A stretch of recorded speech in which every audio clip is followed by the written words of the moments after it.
Good evening, brothers and sisters. Welcome and thank you for joining the celebration of the Healing Eucharist Daily Mass.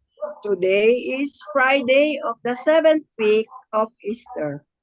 Our Mass celebrant is Reverend Father Glenn Paul Gomez, SPD. We now begin the celebration.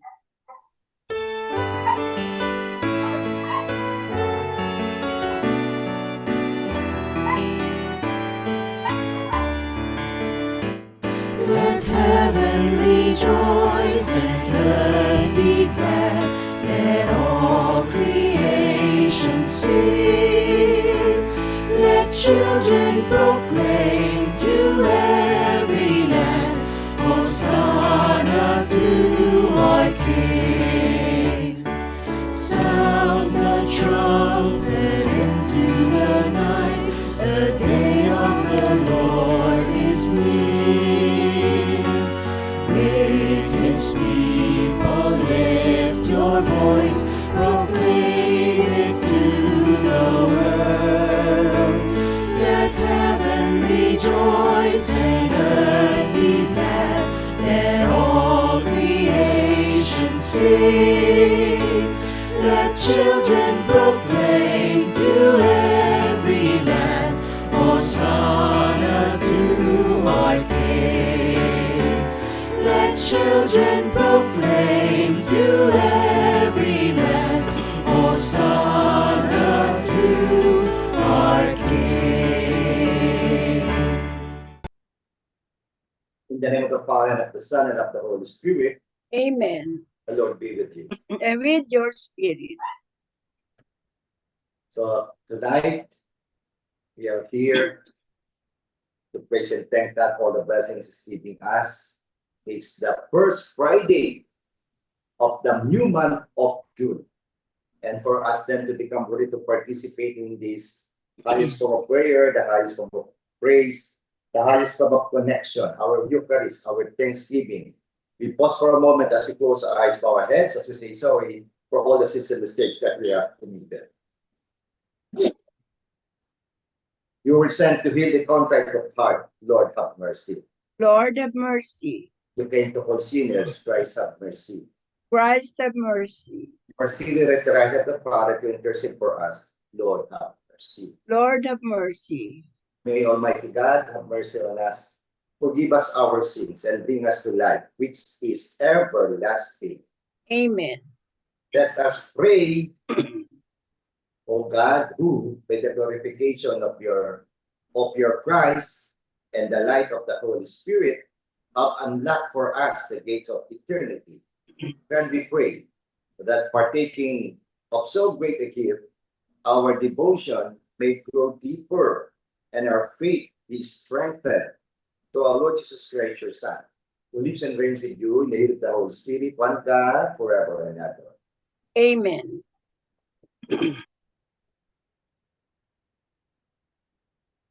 A reading from the Acts of the Apostles. King Agrippa and Bernice arrived in Caesarea on a visit to Festus. Since they spent several days there, Festus referred Paul's case to the king, saying, "There is a man here left in custody by Felix. When I was in Jerusalem, the chief priests and the elders of the Jews brought charges against him and demanded his condemnation. I answered them that it was not Roman practice to hand over an accused person before he has faced his accusers and had the opportunity to defend himself against their charge. So when they came together here, I made no delay. The next day, I took my seat on the tribunal and ordered the men to be brought in. His accusers stood around him, but did not charge him with any of the crimes I suspected. Instead, they had some issues with him about their own religion and about a certain Jesus who had died, but who Paul claimed was alive. Since I was at a loss how to investigate his controversy, I asked if he were willing to go to Jerusalem and there stand trial on these charges. And when Paul appealed that he be held in custody for the emperor's decision, I ordered him held until I could send him to Caesar. The word of the Lord. Thanks be to God. The Lord has established his throne in heaven. Bless the Lord, O my soul, and all my being. Bless his holy name. Bless the Lord, O my soul, and forget not all his benefits. The Lord has established his throne in heaven. For as the heavens are high above the earth, so surpassing is his kindness toward those who fear him. As far as the east is from the west, so far has he put our transgressions from us. The Lord has established his throne in heaven. The Lord has established his throne in heaven, and his kingdom rules over all. Bless the Lord, all you his angels, you mighty in strength, who do his bidding. The Lord has established his throne in heaven. Alleluia, alleluia. The Holy Spirit will teach you everything and remind you of all I told you. Alleluia, alleluia.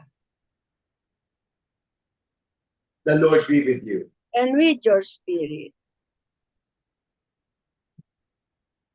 A reading from the Holy Gospel according to John.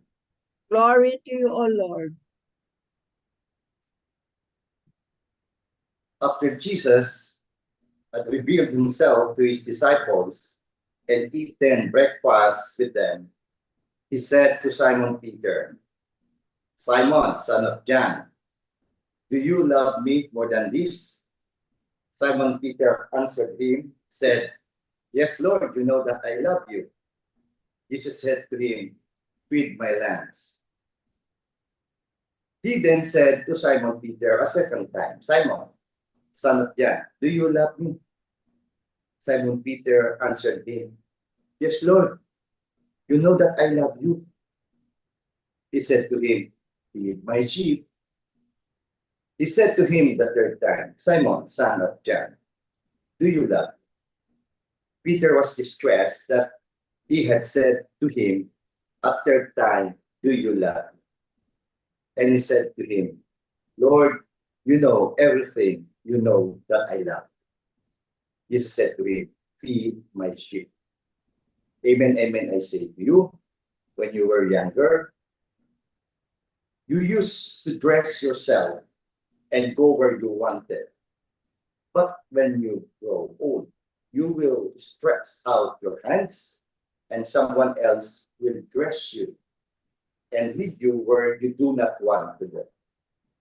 He said this to signify by what kind of death he would glorify God. And when he had said this, he said to him, Follow me.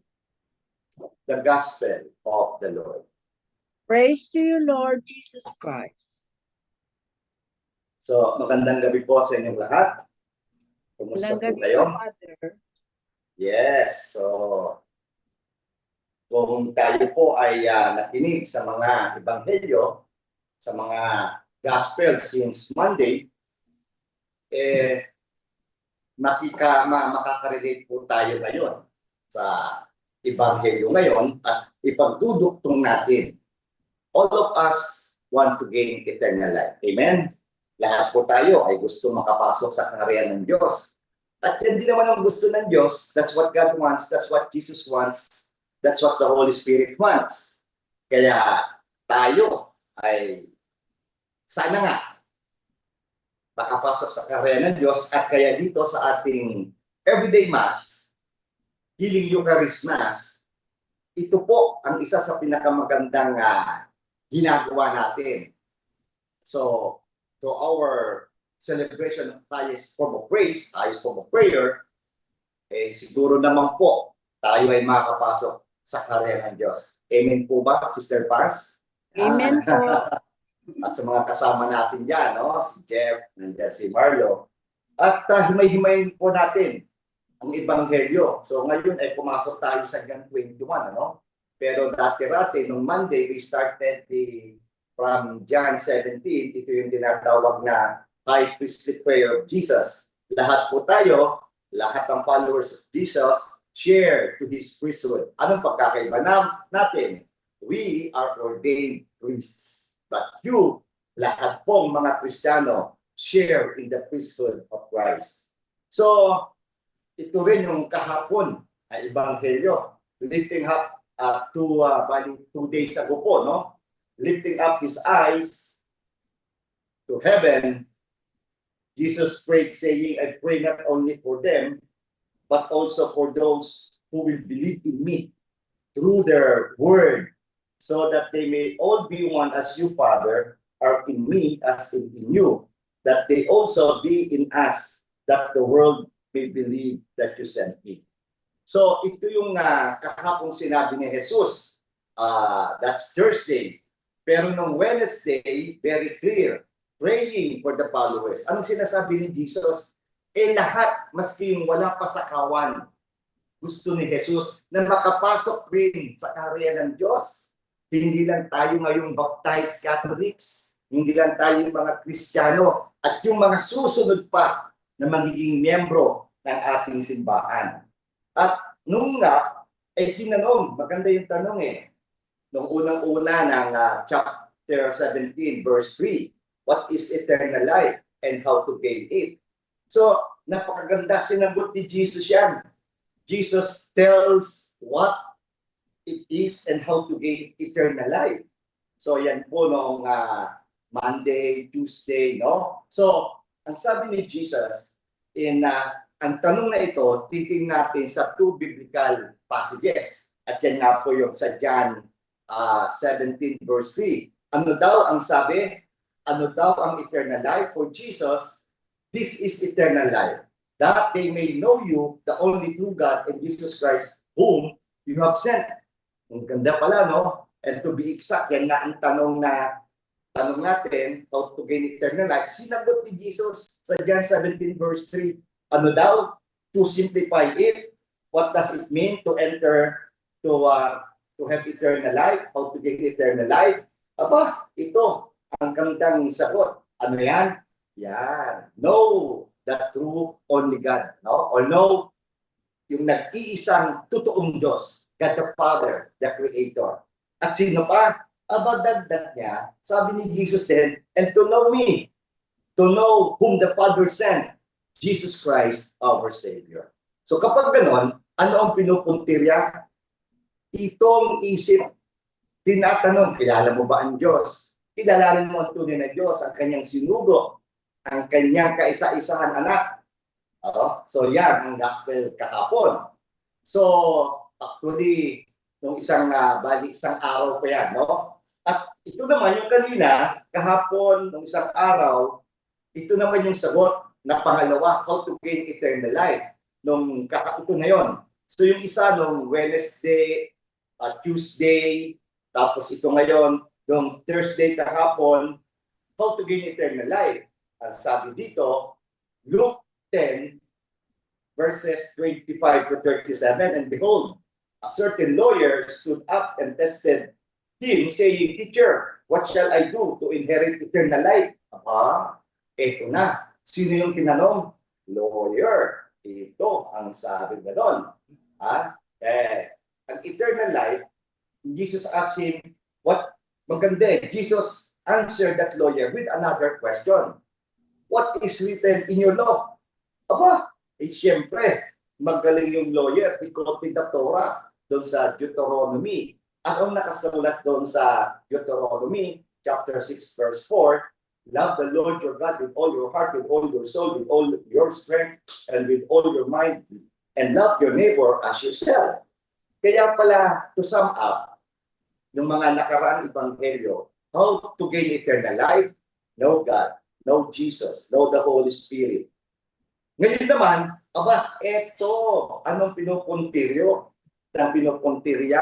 How to enter eternal life? Love yung puso naman. Ano yung puso? Love your God, love others, neighbor, love God's creation, and love also yourself. Kompleto, Ricardo. Loving God, loving people, loving God's creation, and loving yourself. So very clear ngayon, hindi lang kinikilala ang Diyos, ginagamit ang isip. Anong dapat? Love God, love Jesus, love the Holy Spirit, love others, and love yourself. And these are all interconnected, magkakasama. Kaya, ang challenge ngayon, we have just heard the gospel, eto na. Ang tanong ni Jesus, do you truly love me? Tinanong niya yan. Sino? Si Pedro. Sino ang kanyang tinanong? Mali. Yung Santo Papang una, naging unang Santo Papa, si Pedro. Bakit ka tinanong? Why did the Lord ask Peter 3 times, do you love me? Because all of us know that Peter denied Jesus 3 times. Kaya po sa misa natin ito, ngayong first Friday ng month of June, tamang-tama, the second heart of Jesus. Nawa, ang puso natin ay talaga nakasalalay kay Jesus sapagkat ang salita ni Jesus ay siya rin kanyang gawa. Ang tao, iba ang salita, iba ang ginagawa. Kaya ito ang ating panalangin sa unang Biyernes ng bagong buwan ng Hunyo na in order to enter heaven and how to gain eternal life, tunay na alamin ang Diyos si Jesus ang banal na Espiritu Santo at mahalin ang Diyos si Jesus banal na Espiritu Santo. Ang lahat ng mga tao, ang lahat ng nilikha ng Diyos. At higit sa lahat, mahalin din natin mula sa unang-una ito. Yes, itong higit sa lahat, love God, love others, love His creatures, love humans, love trees, love the animals, all creatures, and don't forget, love our own self. Kaya itong tatlong ito ay sigurado pag ginawa natin, tayo ay makakapasok sa kaharian ng Diyos. Kaya ating Q&A, feel mo! Feel ko. Gets mo! Gets ko. Gawin mo! Gagawin. Kaya tayo tumahimik sumandali na magpasalamat sapagkat ibinigay na sa atin ni Jesus ang kasagutan paarong makakamtan ang buhay na walang hanggan. At kung tayo man ay hindi makapagmahal, magkamali, madapa, kagaya ni Pedro, mayroon pa tayong, binibigyan pa tayo ng tsansa. Kaya tinatanong tayo ni Jesus sa mga sandaling ito, do you love me? At itaas natin ang mga intensyon. We now verbalize our intentions. And we say to each petition, Lord, hear our prayer. Lord, hear our prayer. For Pope Leo XIV, bishops, priests, deacons, and all who exercise authority in the church, may they be faithful in their service for the people of God, we pray. Lord, hear our prayer. For all of us gathered today, may we see everything through the eyes of faith, that we may realize that everything is God's gift to us, we pray. Lord, hear our prayer. For all missionaries who have left home, country, and family to proclaim the gospel to all nations, may the Lord protect them from all dangers, strengthen them in their loneliness, give joy to their communities, and fulfillment in their apostolate. May the Lord reward them in this life and in the life to come for their sacrifices and generosity for the kingdom, we pray. Lord, hear our prayer. Let us pray for the ardent concerns of our community, our thanksgiving, our personal intentions. We also include our prayers for the eternal repose of Father Lino Nicasio, we pray. Lord, hear our prayer. Lord, you know what is best for each one of us. And we claim, O Lord, that you will grant all our petitions in this Mass. All this we ask through Christ our Lord. Amen. The Liturgy of the Eucharist.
Pray now, my dear friends, that is our sacrifice and our personal intentions. May be acceptable to God, the Almighty Father. May the Lord accept the sacrifice at your hands for the praise and glory of his name, for our good and the good of all his holy church. Look mercifully, O Lord, we pray, upon the sacrificial gifts of your people, and that they may become acceptable to you. Let the coming of the Holy Spirit cleanse our conscience through Christ our Lord. Amen. The Lord be with you. And with your spirit, To whom do you lift up your hearts? lift them up to the Lord. So let us give thanks to the Lord our God. It is right and just.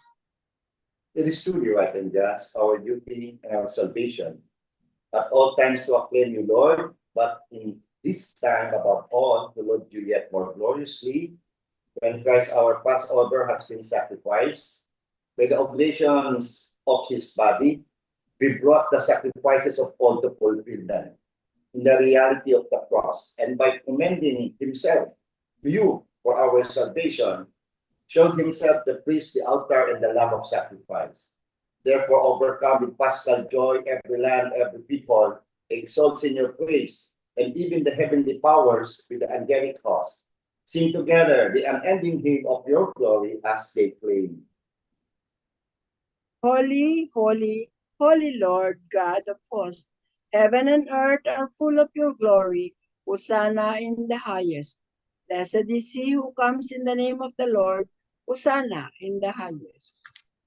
You are indeed holy, O Lord, upon the fall of holiness. Make holy, therefore, these gifts, you pray, by sending down your spirit upon them like the dew, so that they may become for us the body and blood of our Lord Jesus Christ. At the time he was betrayed and entered willingly into his passion, he took bread and giving thanks, broke it, gave it to his disciples, saying, "Take this, all of you, and eat of it, for this is my body, which will be given up for you."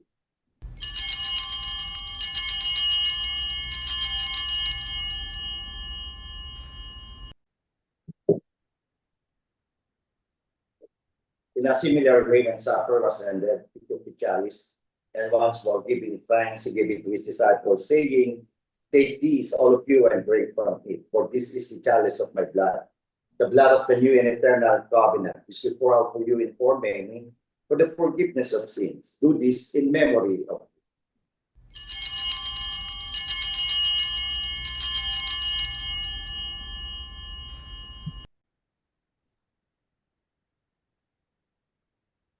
The mystery of faith.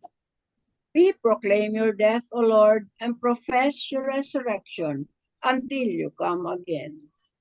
Therefore, as we celebrate the memorial of his death and resurrection, we offer you, Lord, the bread of life and the chalice of salvation, giving thanks that you have held us worthy to be in your presence and minister to you. Humbly we pray that partaking of the body and blood of Christ, we may be gathered into one by the Holy Spirit.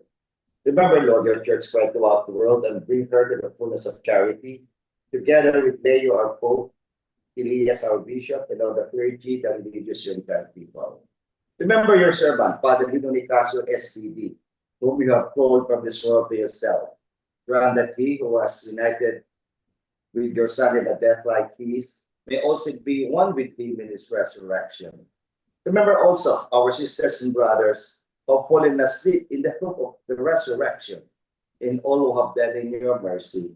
Welcome them into the light of your face. Have mercy on us all, Lord, we pray, that with the Blessed Virgin Mary, Mother of God, with Blessed Joseph, her spouse, with the blessed apostles, and with all the saints, St. Arnold Janssen, St. Joseph Reynadinet, the SBD martyrs, and all your saints who have issued throughout the ages, we merit to be co-heirs to eternal life, in the present glorify you, to your Son, Jesus Christ.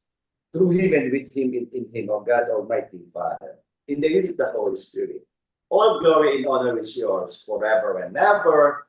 Amen. Ipakita po natin sa kabila ng ating pagkakamali, pagkakasala, mahal natin ang Diyos, mahal natin si Jesus, mahal natin ang banal na Espiritu Santo, as we now pray, sing the prayer which our Lord Christ himself taught us.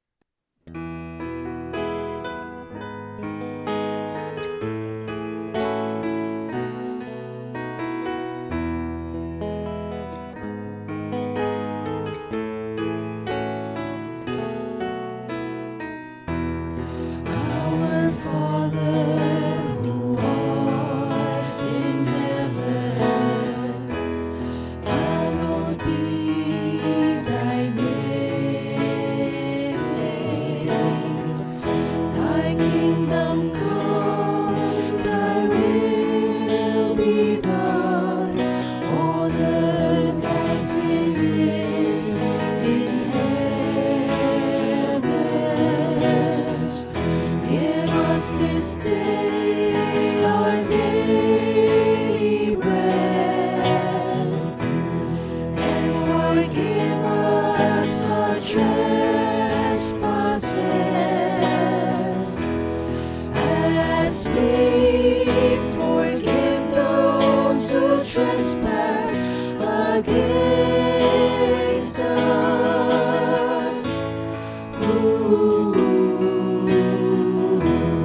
And lead us not into temptation, but deliver us from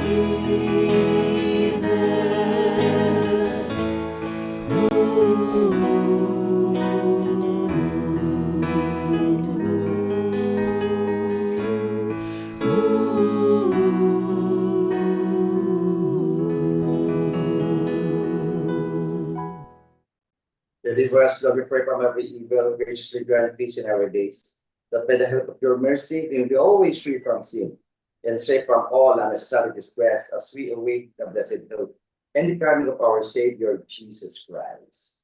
For the kingdom, the power, and the glory are yours, now and forever. Lord Jesus Christ said to the apostles, peace I leave you, my peace I give you. Lord, look not on our sins, but look on the faith of your church, and graciously grant her peace and unity in accordance with your will, who live and reign forever and ever. Amen. The peace of the Lord be with you always. And with your spirit. To be resurrected, ascended Jesus, with the Holy Spirit, God the Father, the blessed unity in us. Ibahagi po natin ang ating pinakamatamis na ngiti bilang isang ng kapayapaan sa isa't isa. Peace with you, Father Marlo and Jeff. Lamb of God, you take away the sins of the world, have mercy on us. Lamb of God, you take away the sins of the world, have mercy on us. Lamb of God, you take away the sins of the world, grant us peace. Itigan po natin ang ating mananako, ang ating Kristo.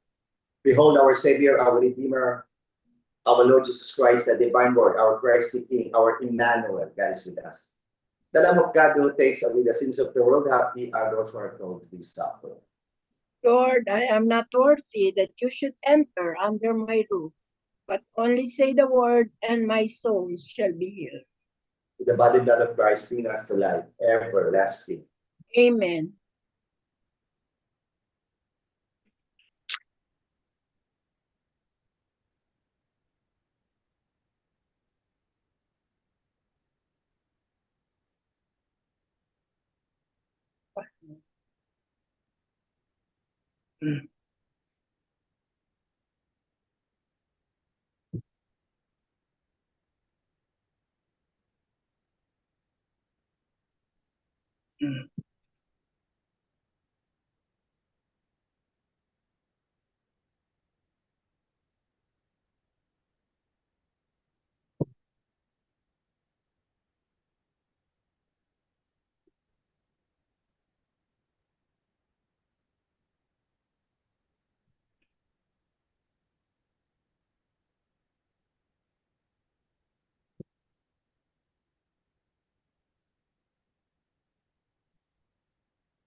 Atin po ngayong itaas sa Diyos ang mga kapatid natin na nangangailangan ng paghilom, lalong-lalo na po yung mga biktima rin ng karahasan, mga nasa ospital, sa kanilang tahanan, mga nagugutom, dahil sa, yan nga po, tag-ulan na. Kaya mga binabaha ng lugar, at doon nga sa Gaza, mga bata, gutom, kababaihan, mga sibilyan, walang din sa Ukraine, sa Sudan, sa lahat-lahat ng parte ng mundo. So itaas natin sa Diyos, sa mga kapatid natin na nangangailangan ng paghilom. Heavenly Father, Lord Jesus, God, Holy Spirit, our Blessed Trinity, you are our Creator. You are also the restorer of our health. So Lord, touch every person who needs healing, be it physical, emotional, mental, and above all, spiritual. At ganoon na rin po, Panginoon, kasama na rin ang paghilom ng mga bunsa. We ask you for financial healing also, the healing of relationship, the healing of the entire creation. Kaya Panginoon, nananampalataya po kami. Ikaw na lumikha sa amin ay siya rin magbibigay ng lunas sa aming mga sakit. Lahat ng ito ay hihiling namin sa pamagitan ni Kristo ang aming Panginoon. Amen. Amen. So, Sister Paz, meron ba tayong mga announcement? At kung wala pa, salamatan po natin ang mga kayo po sa mababait nating mga taga-subaybay na patuloy na nananalangin, nagdarasal, at maraming salamat po sa mga pinansyal na inyong tulong at malaki po ang naitutulong dito sa ating apostolates, sa ating media apostolates. Kaya God bless you more. So maraming salamat Sister Paz, salamat Jeff, Marlo, at sa Salamat din po, Father. Let us pray. Opo, Father. Dalangin po tayo.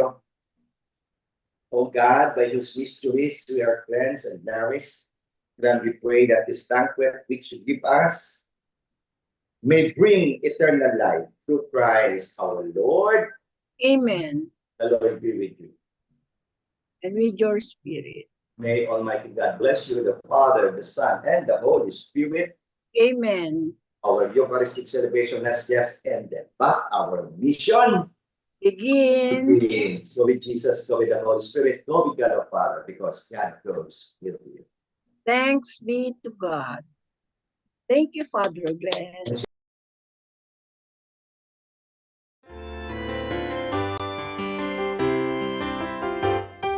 Sing to the mountains, sing to the seas. Raise your voices, lift your hearts. This is the day the Lord has made. Let all the earth rejoice. I will give thanks to you, my Lord. You have answered my